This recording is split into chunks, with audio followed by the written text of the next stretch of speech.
off. And it's been revealed now, thanks to some Pentagon leaks of some of these papers.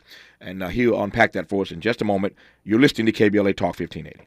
KBLA 1580 Santa Monica. Thank you for joining us, everyone. On this Tuesday, it is May the 2nd. I'm Mike Moore. Here's the latest from the Black Information Network.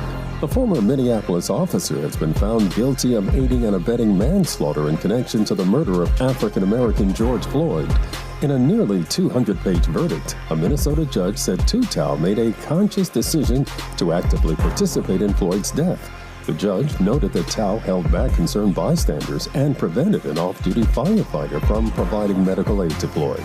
We're learning that interest rates could see another hike when the Federal Reserve meets this week. Analysts say the rate is likely to jump from 5% to 5.25% when the announcement is made tomorrow. The nation's central bank has been raising rates to combat inflation. And that's the latest. I'm Mike Moore from your 24/7 news source, the Black Information Network, and BINnews.com. We have a wreck clearing now in Cerritos on the 605 southbound before the 91, but you'll find some slowdown from Rosecrans. 5 northbound before Dittman, a crash clearing on the right shoulder. That has traffic heavy from the 710. And in Atwater Village, Glendale Freeway south at Fletcher Drive, the off-ramp lights are stuck on red with delays from San Fernando Road. During Staples Small Business Deal Days, find new deals in-store each week. Plus, rewards members get $30 back in rewards when they spend $100 or more. Rewards offer ends May 13th. Limit 1. Redeemable in-store only. Save big for your business at Staples. This is the KBLA Sports Minute with Ray Richardson. Two players well into their 30s are generating some major hype in the NBA playoffs. 38-year-old LeBron James and 35-year-old Steph Curry are getting ready to face each other for the 5th time in the postseason. The Lakers are in San Francisco tonight for Game 1 of their best-of-7 semifinals against Golden State. LeBron is the NBA's all-time leading scorer. Steph holds the NBA record for three-pointers. Tennis legend Serena Williams is expecting her second child. Williams announced on her Instagram page that she's pregnant. Williams and her husband Alexis have a 5-year-old daughter, Olympia. Snoop Dogg has joined an ownership group that's trying to buy the NHL Ottawa Senators. The group is headed by businessman Nika Sparks. If Sparks is approved, he would be the first black majority owner of an NHL franchise. No debates, no speculation, just the info you need. That's your KBLA Sports Minute. I'm Ray Richardson. More news, opinions, and conversation when we come forward on KBLA Talk 1580. We begin top story with late breaking news. Is it going to succeed, yes or no? I think it's going to succeed. It's going to succeed. Can you believe it? Y'all did it. KBLA Talk 1580 is about to celebrate its 2nd anniversary on Juneteenth, and no terrible twos around here. We couldn't be more excited about all the good news we'll be announcing soon, including the launch of some new shows to keep giving you more of what you've been looking for. Come on! Smart radio for smart people. Hey, it's our celebration, but you get all the gifts. We'll be giving away fresh merch, swag bags, and a chance for you to join the private invitation-only, star-studded music and dance till you drop, food and drink galore 2nd anniversary celebration. To stay in the know about the 2nd anniversary details, download the KBLA Talk 1580 app right now. Don't miss out on your chance to be a winner. At KBLA Talk 1580, when we come forward, we're bringing everybody with us. Happy anniversary, KBLA! Yeah. What is it good for? Absolutely nothing. Yeah. What is it good for? Absolutely nothing. Say it again, y'all. Look out. I'm Tavis Smiley. This is KBLA Talk 1580. Glad to have you listening to Unapologetically Progressive KBLA Talk 1580. Dr. James Black is something else, ain't he? I was just reading all the posts. Y'all enjoyed that. We'll have him back, I promise. Every time he comes on, as I said, he always leaves me with a cliffhanger. So I'm delighted that we had an opportunity to bring you Dr. James Black, and we'll get Dr. Wheeler Parker. I said Daniel Black. Thank you, Dr. Daniel Black. We'll get Reverend Wheeler Parker Jr. on this program as soon as we can reschedule that to talk about his views, his thoughts on the passing of Carolyn Bryant Donham, the white woman at the center of the accusation, made the accusation, in fact, that led to the 1955 lynching of Emmett Till. We'll get him rescheduled on this program as swiftly as we can. In this hour, two conversations. Later in this hour, as I mentioned moments ago, we'll be joined by this young sister who made history as the first African-American to win the National Spelling Bee, the Scripps Spelling Bee. We'll talk to her about her new book, which is out today. But I'm delighted now to welcome James Banford to this program. He's an award-winning investigative reporter and wrote a story about this heart-stopping revelation that we came perilously close to World War III just months ago, back in September. Maxwell Smart used to say, missed it by that much. We came that close to being in World War III, as it were, just a few months ago. A story that he has unearthed thanks to this trove of top-secret documents in this Pentagon leak.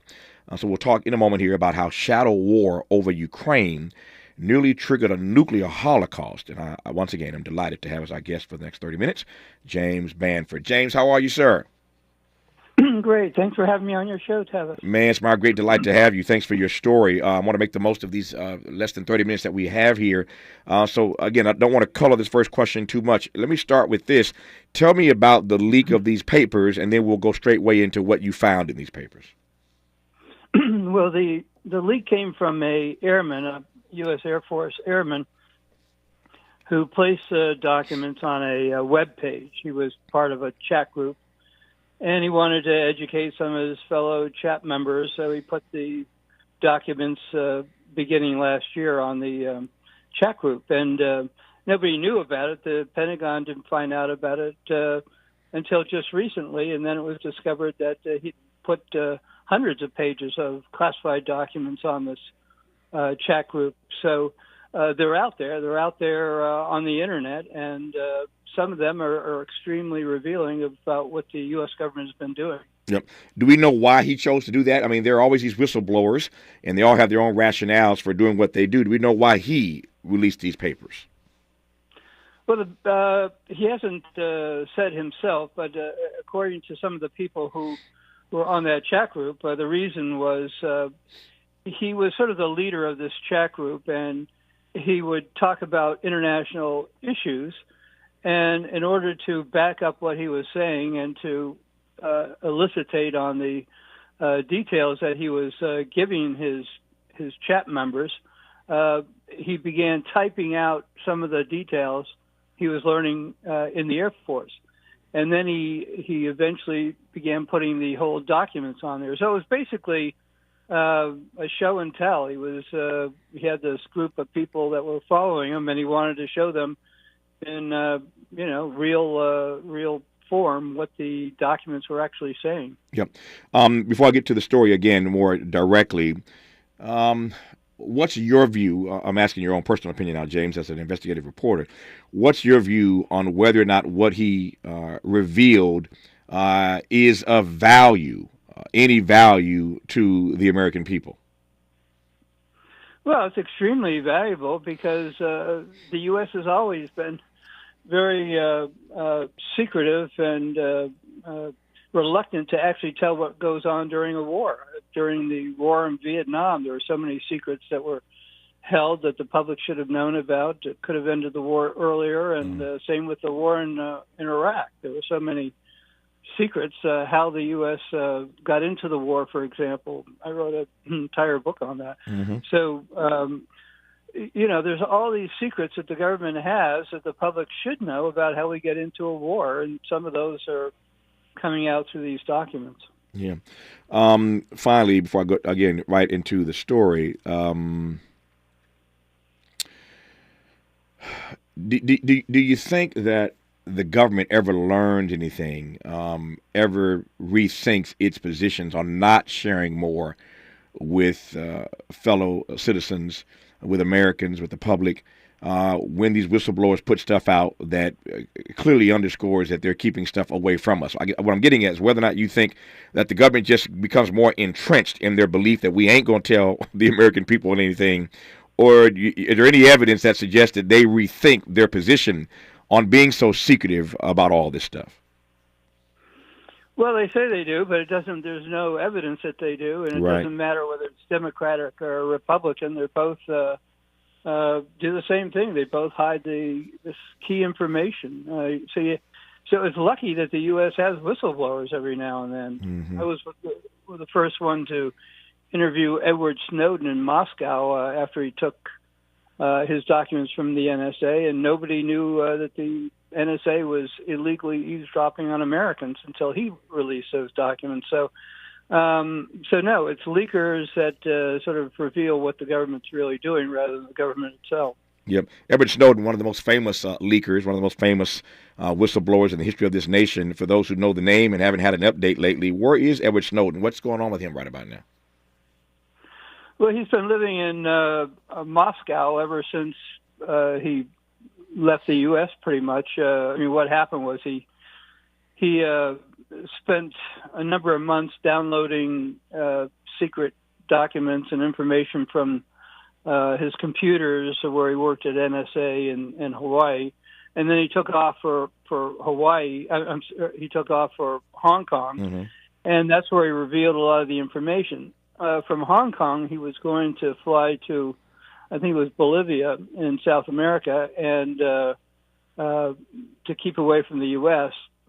But the U.S. government canceled his passport, so when he went to change planes in Moscow, he couldn't do that because his passport was invalid. So he was stuck in Moscow, and that's where he's been ever since. He didn't go to Moscow deliberately to stay there. He went there to change planes, but now because they canceled his passport, he's been there ever since, and the Russians have now given him citizenship. So he's living in Russia as a Russian citizen now. So now that he's a citizen, I was just about to ask that question. Now that he's a citizen, does that mean that the U.S. will never get their hands on him?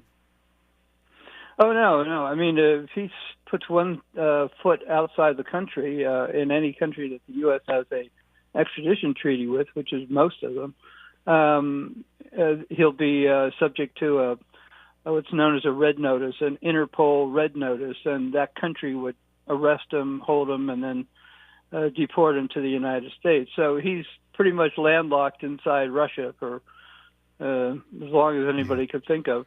Now, these whistleblowers play a huge price when they decide to come forward. And I think I've said many times before, it's been a long time since I've even heard the name Edward Snowden. It hasn't come up in a while. But I said years ago when this first broke that once I understood it better, I think that history ultimately is going to regard Edward Snowden as a hero. That's my view, that history will ultimately regard what he did as heroic because he unveiled again all the ways in which we were being spied upon that we were just unaware of. And so I know that these are difficult days for him. And only he can decide and tell you whether or not it was worth it. But I think the history is going to look more fondly on Edward Snowden down the road that he perhaps is being regarded in this moment. Would you agree, James, or disagree? I'm just curious. Yeah, no, I agree 100%. And in addition, it wasn't just he didn't just throw a lot of documents on the internet. He arranged the documents to be passed to two journalists, Glenn Greenwald mm-hmm. and Laura Poitras, with the request that they go through the documents before they're released to the public or to the press, and only release documents that have to do with illegal activities by the U.S., basically eavesdropping on U.S. citizens and U.S. allies. So there were never documents released by Snowden that related to Russia, China, mm-hmm. North Korea, or any of those countries. So he did it in a very careful way. He didn't just take all these documents and put them on the internet. And and Laura did a great documentary about that. It's a fine documentary. I remember talking to Laura when it came out about what Edward Snowden did and how, again, she believes, and I believe, and James Bamford believes he'll be regarded down the road. So there you have a bit of whistleblower history in this country. Again, Edward Snowden being one of the more famous names. But when we come forward, now the story directly and expressly about how close we came to nuclear war, World War III, just months ago, that our government never told us about. But James Bamford will tell you about it when we come forward on KBLA Talk 1580. We've got a lot to talk about. Good thing we've got 3 hours. More of Tavis Smiley when we come forward. Gotta stay fresh, my Have you visited us online for the grand opening of KBLA.store? For the best in new merch, gift ideas, books, media, and more, log on to KBLA.store. Be sure to check out our KBLA team favorites at KBLA.store today. That's KBLA.store for all the official merch on your favorite talk radio station, KBLA Talk 1580. Attention LA seniors and persons with disabilities. Did you know you may qualify for generous discounts on your LA DWP bill through the Lifeline program? That's right. With Lifeline, you can save money on your bill. It's easy to join, and the Lifeline program also is the gateway for other benefits, such as qualifying for our refrigerator exchange program. So if you are a senior or have a disability, learn more at ladwp.com/lifeline. That's ladwp/lifeline. Have you faced discrimination in Los Angeles?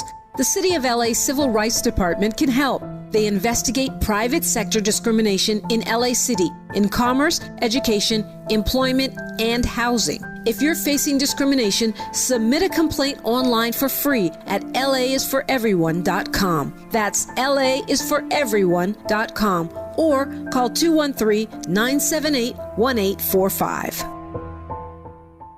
At Charmin, we heard you shouldn't talk about going to the bathroom in public, so we decided to sing about it. Roll Charmin ultra strong when you drop in the beat. It cleans with way less effort on your seat. Yeah, roll it, drop it. Yeah, roll it, drop it. Okay. Charmin flows extra strong from the road. Your butt hella clean while you're sitting on the bowl. Yeah, it's all you need for that bathroom groove. Get you in and out without nothing to prove. Charmin Ultra Strong cleans better so you can use less. Enjoy the go with Charmin.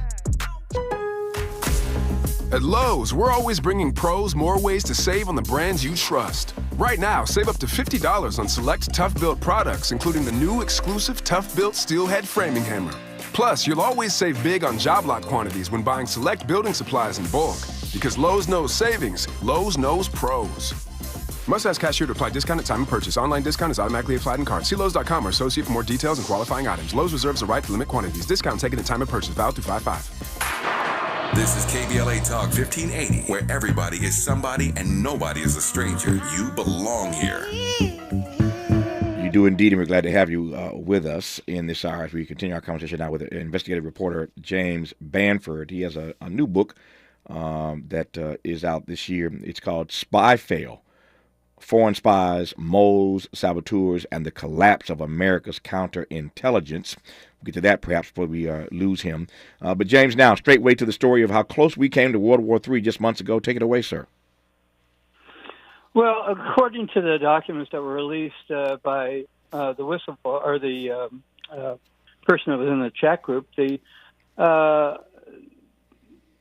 to give you a little background, and when the war broke out with between Ukraine and Russia, the U.S. spent a lot of time doing intelligence collection. One of the ways it collects intelligence is by sending these large aircraft, they're the size of Boeing 707, called an RC-135, over the Black Sea to eavesdrop on Russia, basically to eavesdrop on their communications, their phone calls, all their electronics, and then make a large record of what's going on in Russia and in Russian-controlled Crimea. Mm-hmm. So that plane goes regularly across the Black Sea. The Russians don't like that, obviously, because the U.S. is collecting intelligence on them. So they send up fighters all the time to follow the spy plane and to harass it occasionally. But on this one occasion, which was last September 29th, the Russians did more than that. At one point, the Russians fired a missile at the U.S. spy plane, and according to the documents, it was a quote near shootdown.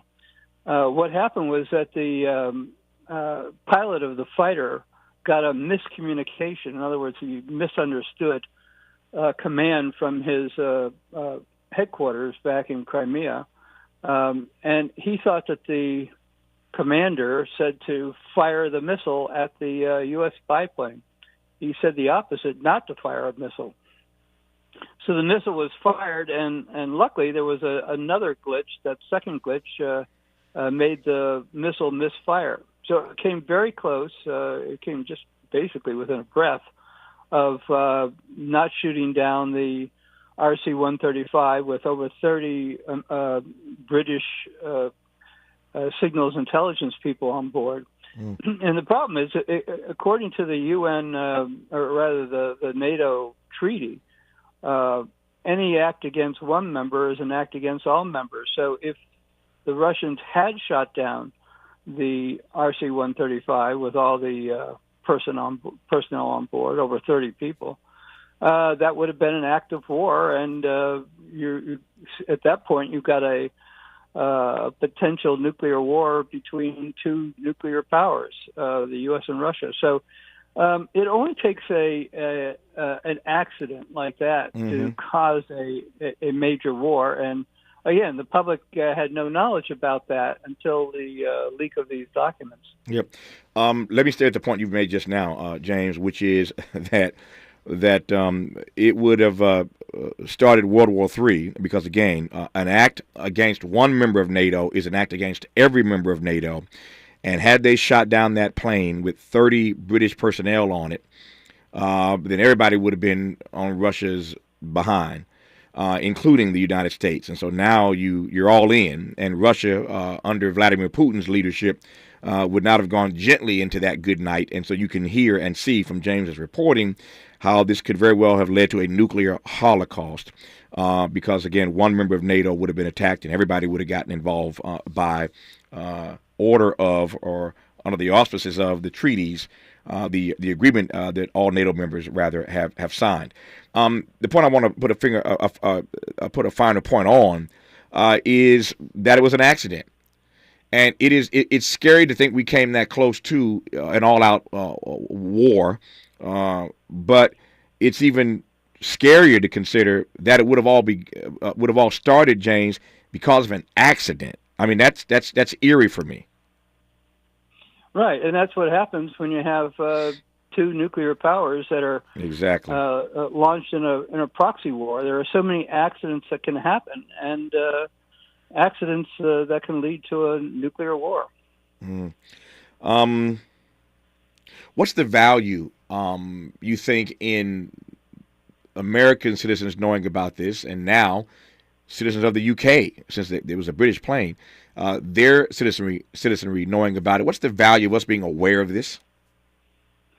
Well, I think the key takeaway from this, as I mentioned in the article, is that it means that we should be spending far more time trying to resolve the conflict between Ukraine and Russia, sending diplomats over there instead of RC-135s to end this. I mean, it's not going to end with everybody getting everything they want. Every time you end a war, there's going to be people giving up one thing in order to get something else. So that takes a lot of negotiation. The problem is, if you don't do that, you end up with Vietnam, where we went on for 10 years, killing millions of people, and then or Iraq or whatever. So, which went on for a very long time, killing a lot of people. And the whole idea here is to try to resolve this before you have a calamity at the end.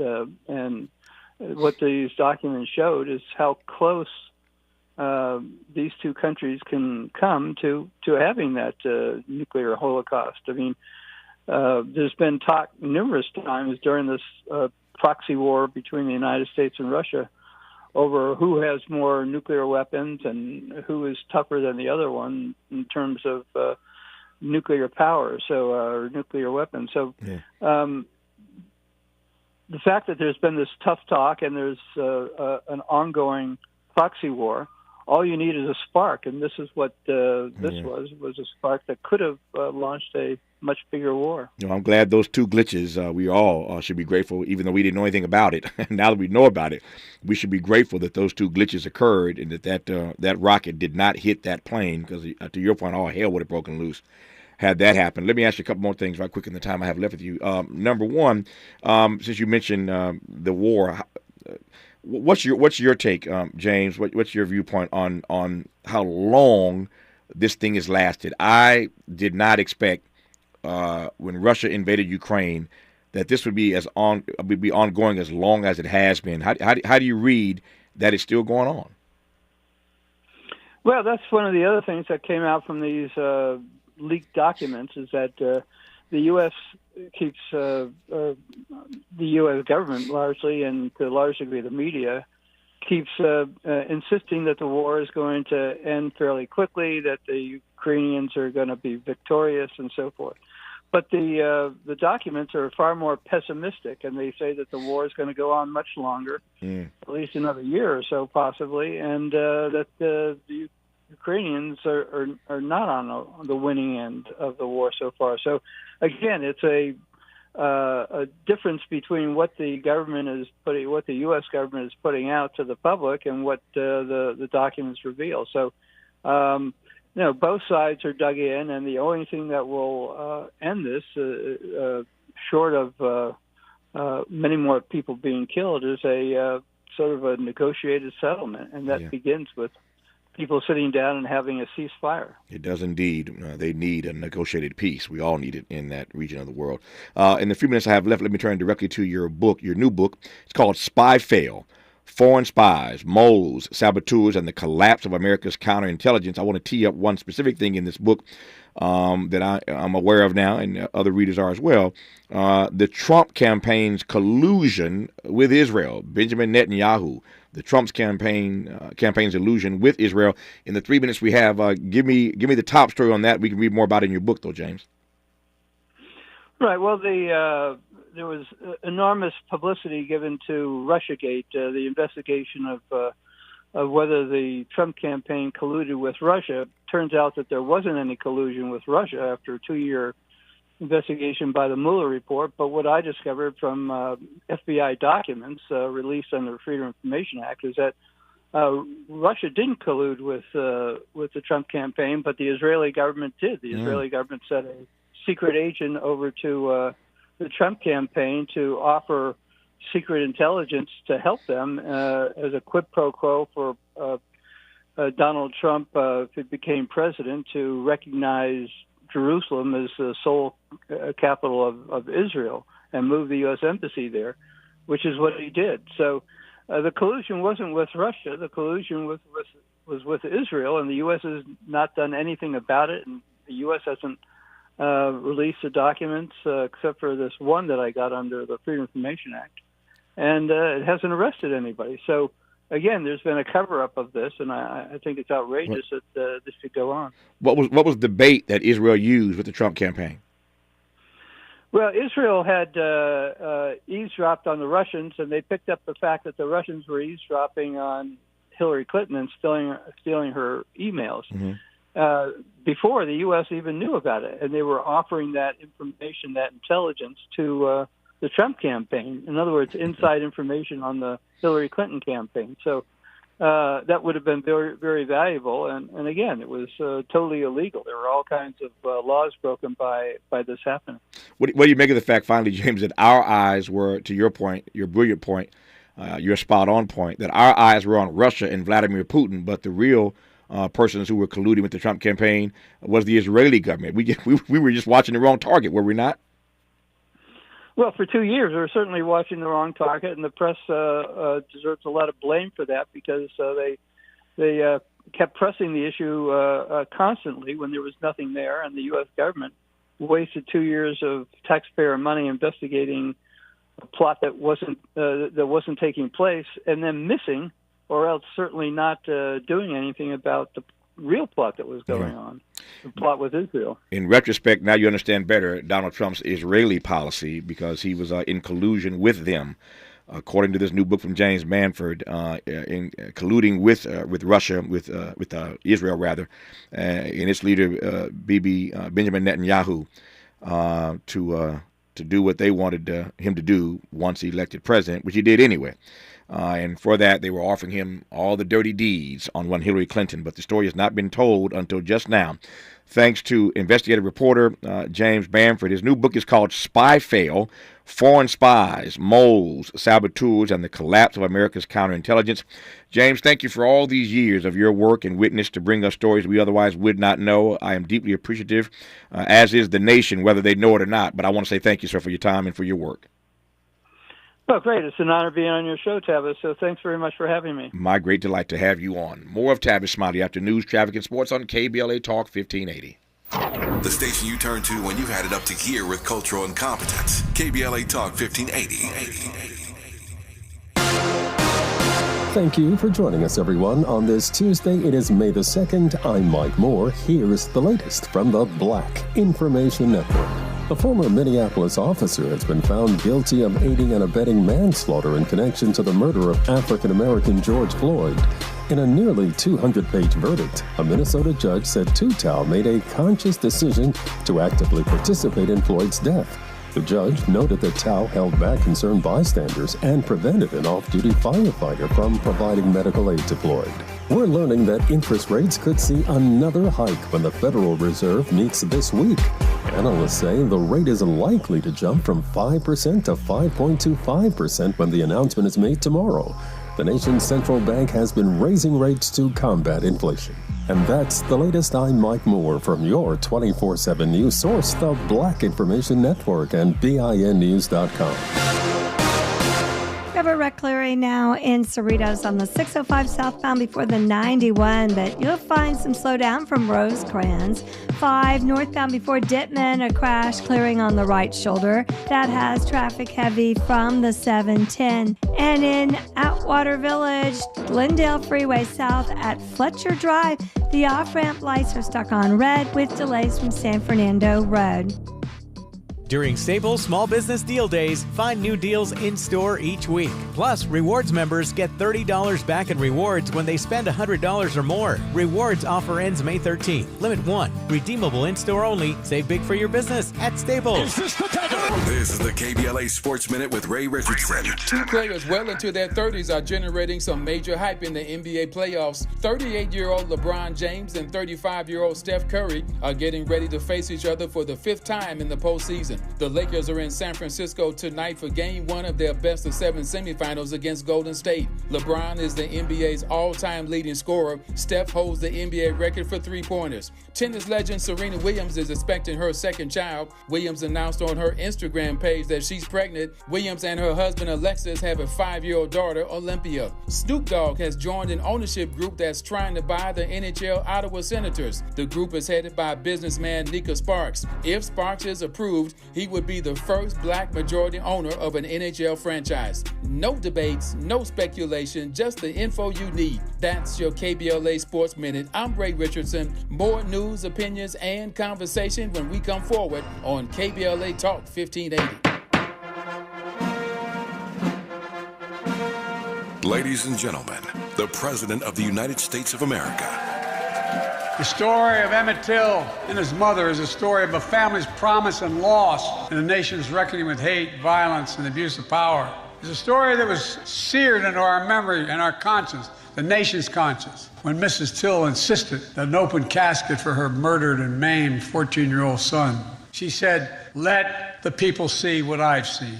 The reason the world saw what she saw was because of another hero in this story, the black press. Jet Magazine, the Chicago Defender, and other black radio and newspapers were unflinching and brave in making sure America saw what she saw. Ida B. Wells once said, and I quote, "The way to right wrongs is to turn the light of truth upon the wrongs." Turning the light of truth upon the wrongs. We're unapologetically progressive. KBLA Talk 1580, and we don't black down.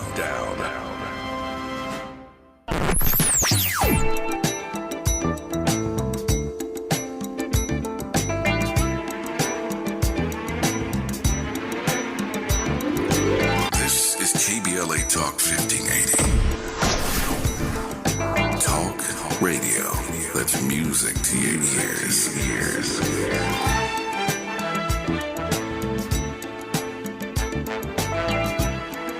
We're unapologetically progressive. KBLA Talk 1580. Come join us for a celebration of community, culture, and healing at the I Love Myself Festival, Sunday, May 21st from 11 a.m. until 4 p.m. at the Outdoor Pavilion of the Baldwin Hills Crenshaw Mall. Yoga, meditation, food, vendors, a kids zone, and a special panelist segment featuring Samantha Smith, D Smoke, and Ebony Davis. Performances by Wilson, Skylar Ray, Divas of Compton, Iman Europe, Kalan For Real, and Eric Bellinger. It's all going down Sunday, May 21st at the Outdoor Pavilion of the Baldwin Hills Crenshaw Mall from 11 a.m. to 4 p.m. Let's come together for a day of fun, celebration, and healing. For more details, contact Project Pitt on social media or text 323-448-5770. The I Love Myself Festival in celebration of Mental Health Awareness Month is a free event for community healing and culture. May 21st from 11 a.m. to 4 p.m. at the Baldwin Hills Crenshaw Mall. Broadcasting live from Leimert Park, USA. Welcome back to your home for unapologetically progressive radio. KBLA Talk 1580.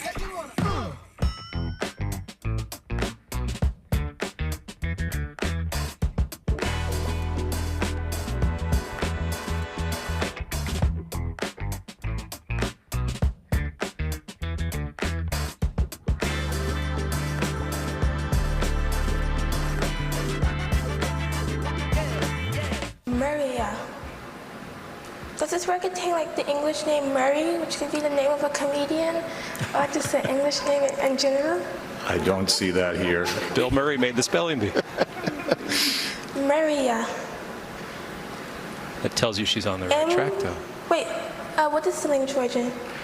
It's formed in Latin from a Swedish name. Maria. Murraya. That is correct. It was indeed correct, and Zaila Avant-Garde made national headlines and history as the first African-American winner of the Scripps Spelling Bee in 2021. She's now 16, and she's also a two-time Guinness World Record holder and author of a new book out today. It's called It's Not Bragging If It's True, How to Be Awesome at Life from a Winner of the Scripps National Spelling Bee. Gotta love that title. It's not bragging if it's true. I am pleased to welcome Zaila Avant-Garde to this program. Zaila, how are you today? I'm doing good. How are you? If I complained, I'd be an ingrate. I'm doing remarkably well. Let me start with a very funny story that maybe you will appreciate. So I love words. I love spelling. I've written a bunch of books in my career. And I was this close, Zaila. I was this close to representing Indiana, my home state, in the spelling bee, and I misspelled the word that haunts me to this day. And and when I knew we had you coming on, I started having all kinds of flashbacks and nightmares about missing that one word that kept me off the stage. And the word that I misspelled is the word is parapet. And I put two R's in it instead of one R. It's Parapet. I'm in my 50s now. Huh? You think I don't know how to spell parapet? No, I'm saying I didn't. No, I'm sure you do. I didn't know how to spell it. Yeah, no, I know you know. I'm saying it for the audience. I'm just telling the story that I know you know how to spell it, Zaire. That was funny. You think I don't know how to spell parapet? Of course you do. You're a national spelling bee champion. But I put two R's in it instead of one, and that was it. And the guy that beat me was a guy named Paul. So Paul went on, and I had to go home. And I'm in my 50s now, but I remember that from being a kid. It haunts me to this day, and I will never misspell the word parapet for as long as I live, but I digress. So I never got to Washington, but I am curious as to what it's like. What's it feel like? You've had a couple years to process this. What's it feel like to be on that national stage and to be declared the winner, Zaila? It's amazing. I mean, obviously, I've been working at that point when I won. I've been working towards that goal for like 2 years. Mm-hmm. So obviously, anything you work for 2 years, you're going to be really happy when it happens. So it was just really surreal, which I know sounds really trite, but that's what it was. It was just unbelievable that I knew going in that there was a very good chance I was going to win, but still to actually do it was pretty amazing. Yep. What gave you that sense of confidence that when you say you thought there was a pretty good chance you would win? Why were you so confident going in? Oh, because I had already been participating and a whole bunch of online spelling bees that popped up thanks to the pandemic, because that's maybe the only good thing I got from that whole situation. But and I had been already dominating those spelling bees, and the people I was going against in the spelling bee, who were the finalists and stuff, they all already knew about me. So I feel like maybe there was a bit of an intimidation factor just because they knew me from winning other spelling bees that they were in. So, and I knew I had worked really hard. So yeah, I love that. So let me go back. Tell me how you developed such a love of words, a love of language. Where'd that love come from? So when I was born, my parents were both college students. So from a very young age, I would see my parents reading books, their textbooks and stuff. And as kids, we think anything we see our parents doing is the coolest thing ever. So naturally, seeing my parents reading, I thought, oh, reading must be cool. So from a very young age, I was always a very avid reader. I actually read well over 1,000 books at this point in my life. So I've always been a really passionate reader. So as long as I can remember, I've loved words. Yep. Tell me more about your parents. I love the fact that your parents were and are avid readers, and they that got passed on to you. But you don't become a national spelling bee champion without having some parents who are obviously very supportive. Tell me about your parents. So I'm homeschooled. So my dad is the person who is me and my siblings' teacher. So he's a stay-at-home parent. He's our teacher / our parent and babysitter and stuff. And then my mom is the one who goes out and gets the bread for us, so to speak. So she goes out of the home to work. So basically, my dad's the stay-at-home parent and my mom's the breadwinner. Yep. Have you always been homeschooled, Zaila? Oh, yes, since I was a very young child, simply because, my father had a pretty a pretty bad, I should say, experience sometimes with school, so he knew that he wanted to give me and my siblings a more personalized, school experience. Yeah. How many siblings do you have? I have 3 siblings. They're all younger than me. I'm the oldest, so they're 13, 11, and 4. Right. I asked you, had you always been homeschooled? Because I wanted to ask you to make a comparison between being homeschooled and being schooled otherwise, either at a private or a public institution. I can't ask you that question, but what have what have you enjoyed to the extent you have? I assume you have. What do you enjoy about being homeschooled? And I asked that because I just conducted a conversation on this program a few months back. We were talking about homeschooling and specifically how African Americans, how black people are getting more and more excited, and the numbers are growing of black kids who are being homeschooled. So tell me, as a black teen, what you like about being homeschooled. Oh yeah, I'm definitely a follower of that. What I like about being homeschooled is that it's like I mentioned previously, personalized. I'm not just given standardized tests, and I'm not just given standardized plans that if I don't get what we were going over, the teacher doesn't just keep going. We can actually stop and pause and, okay, so you're struggling with this, let's say, mathematical concept. Not that I struggle with math. I'm a math person, but it's mathematical concept. And, you don't just keep going and get left behind. Next thing you know, you don't know at all what you're doing, and you're struggling. And now everybody's, on the outside, it's oh, she doesn't pay attention. She's not trying hard. When in reality, nobody actually sat down and really taught me the material and stuff. So that's what I always have liked about being homeschooled. And I definitely have had a lot of experience with being on basketball teams and stuff, seeing people who go to school and hearing them talking about how, they're just so behind because nobody stopped to really teach them something. No, that's wisdom speaking. She's only 16, but that is wisdom speaking right there. So I'm glad to know you're human. You've done all these other feats, which accomplished all these feats, which we'll talk about in the time I have left with you. But I'm glad to know you're human. That you and math isn't necessarily your best subject. You and I are the same in that regard. I love words, but was never good at math. So I'm good at math. I just said my main thing is physics. I sometimes run into a little bit of a thing with physics, but I'm a human calculator. Okay. So I'm good at math. I stand corrected. She's a human calculator. Well, we are still alike. We love words and we ain't good at physics. So the only difference is you're the national spelling bee champion. I couldn't spell parapet. When we come forward, I want to talk to Zaila specifically, of course, about her book that's out today. It's called "It's Not Bragging If It's True: How to Be Awesome at Life," from a winner of the Scripps National Spelling Bee. But I also, Zaila, let me just say this before we go forward. as intelligent as she is, as accomplished as she is, Guinness World Record holder twice, National Spelling Bee champion, author of a book, but I did not know until my producers came to me and showed me some footage. This girl hoops. Zaila, I didn't know you had handles like that. Oh yeah, basketball was like the first thing I ever, before I ever started spelling. I played basketball from like the age of 5. So we're gonna step aside here for a second. Let me just, if you're listening right now and you're near a computer or got your smartphone, just type in her name and look for her basketball clips. The name is spelled Zaila, Zaila. Last name Avant-Garde, AVANT-GARDE. Zaila Avant-Garde. Type in that name, Zaila, and just look for some of her clips. And I'm not making this up. I'm not easily impressed. But I want you to watch her handles. This girl can hoop. I never seen nothing like it. Those videos blew me away, and I just thought she was a National Spelling Bee champion. She is a bad sister. We'll continue talking to Zaila Avant-Garde when we come forward on KBLA Talk 1580. Be sure to like and follow Tavis Smiley at The Real Tavis Smiley and get Twitter updates at Tavis Smiley. The conversation continues when we come forward.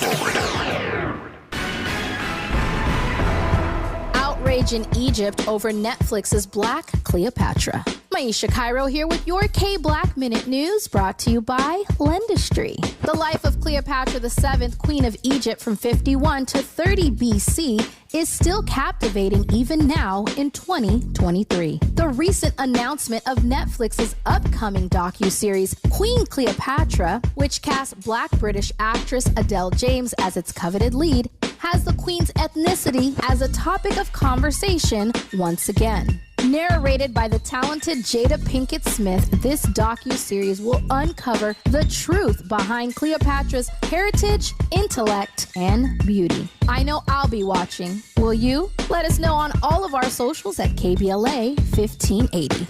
I'm Maisha Cairo, and we've got a lot to talk about.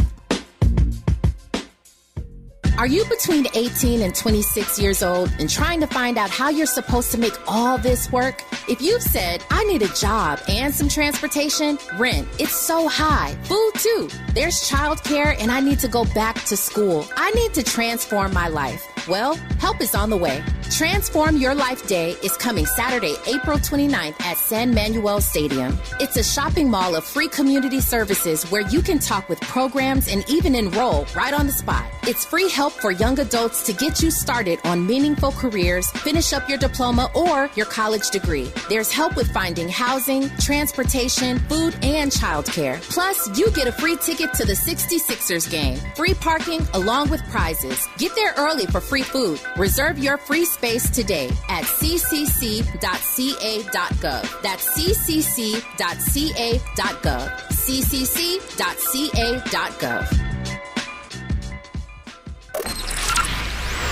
Conversations that matter.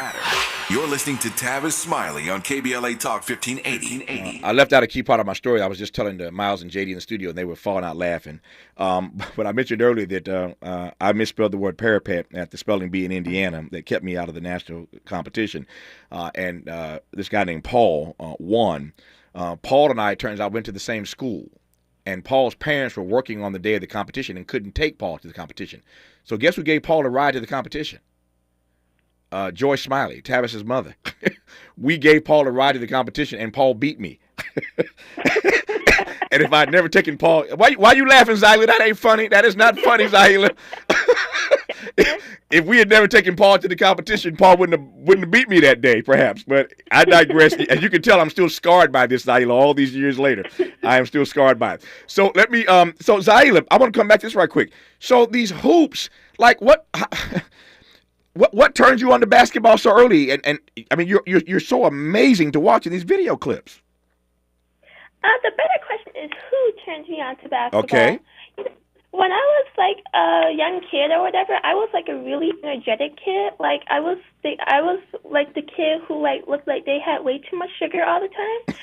So my parents definitely wanted to like put me into something that would kind of burn that energy off, just because like they were tired of me breaking stuff. So my dad was apparently a legendary street hooper in the streets of D.C. No proof of that, but that's what he says. He was like, I know, we should put him in basketball. So that's just how basketball started. My dad just put me in it because I was way too energetic. Yeah. Do you still play with your dad? Yeah, so he says that he doesn't play me anymore because he could so easily beat me. But actually, I think the reason is that last time he played, I crossed him over so bad he rolled his ankle. So now his feelings are hurt. She crossed him over and he rolled his ankle. That's hilarious. But when you see these video clips of her crossover, I wasn't making this up. This girl's got a mean crossover. I ain't never seen nothing like it. From anyone her age or close to her age, her crossover is ugly, and I can see how she may have crossed her dad over. But Dad, I ain't mad at you if you're listening right now. So Zaila, to your book, which I love, it's not bragging if it's true. How to Be Awesome at Life from a winner of the Scripps National Spelling Bee. The book is out today. Tell me why you wrote this book. I wrote it because I've always, like, as I live my life, I like to have, like, a lot of personal mantras and stuff that I kind of repeat to myself, you know, positive affirmations, so to speak. Mm-hmm. So when it came time for me to, opportunity arose for me to become an author, I was like, maybe I should take all those little things I have and kind of put it into a book and package it for, like, teenagers and stuff, because everybody knows we struggle. Teenagers struggle. So I thought maybe I should put it into a nice little format for teens to read and, you know, get maybe some of the tips will help them out as they go through life. Yeah.